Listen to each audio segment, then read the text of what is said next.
Assalamualaikum warahmatullahi wabarakatuh. Perkenalkan, nama saya Vijay Jagakusuma. Saya dari Prodi Penjas.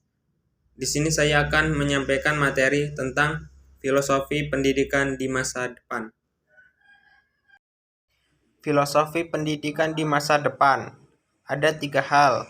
Yang pertama, apa itu pendidikan di masa depan? Yang kedua, bagaimana filsafat pendidikan di masa depan?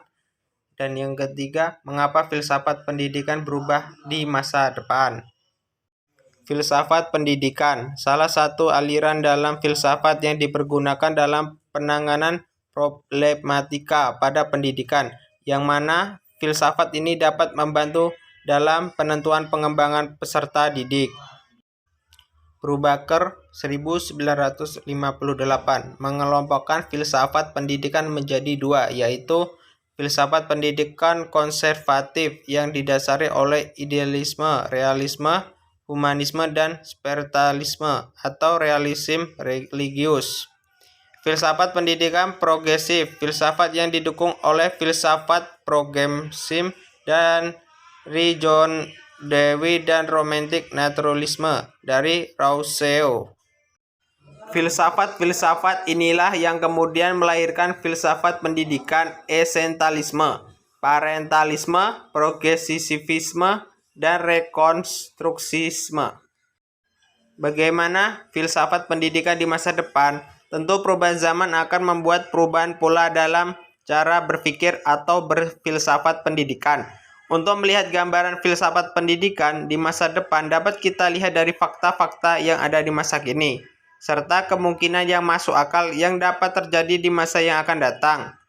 Untuk melihat fakta-fakta dan kemungkinan yang ada, dapat kita gunakan konsep postmodernisasi, virtualisasi pendidikan, dokumentasi pendidikan, dan evakuasi filsafat pendidikan masa depan. 1. Pemodern. Kata modern itu sendiri mengacu pada keadaan setelah pencerahan.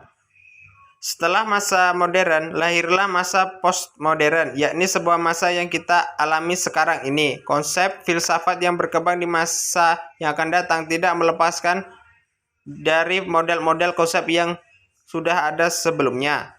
Dan simbolan sementara yang dimaksud adalah kebenaran yang menjadi ciri khas masa postmodern itu. 2. Virtualisasi pendidikan. Pendidikan mengalami perubahan realitas.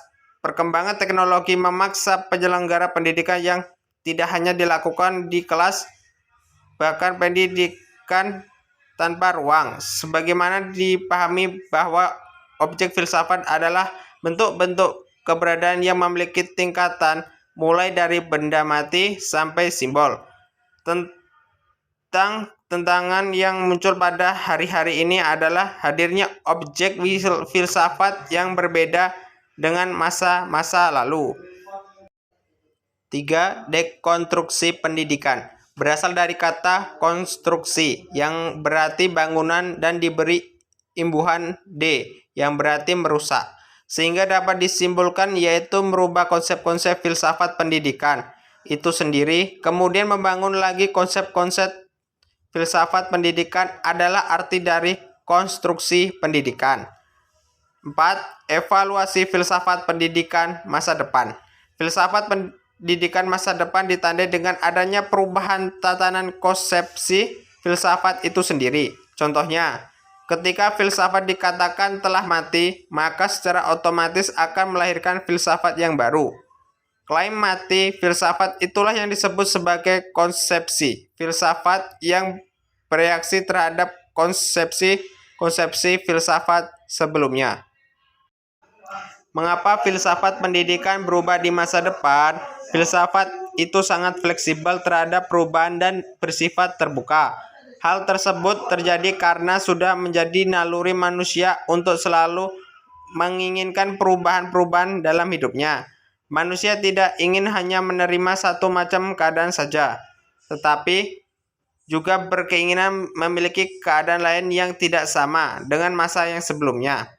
Begitu juga sama halnya dengan filsafat pendidikan yang akan selalu berubah sesuai dengan perkembangan zaman. Hal inilah yang membentuk pola pikir atau filsafat yang berubah mengikuti kebutuhan sesuai dengan perkembangannya. Cukup itu saja yang bisa saya sampaikan, lebih kurangnya saya mohon maaf. Saya akhiri. Wassalamualaikum warahmatullahi wabarakatuh.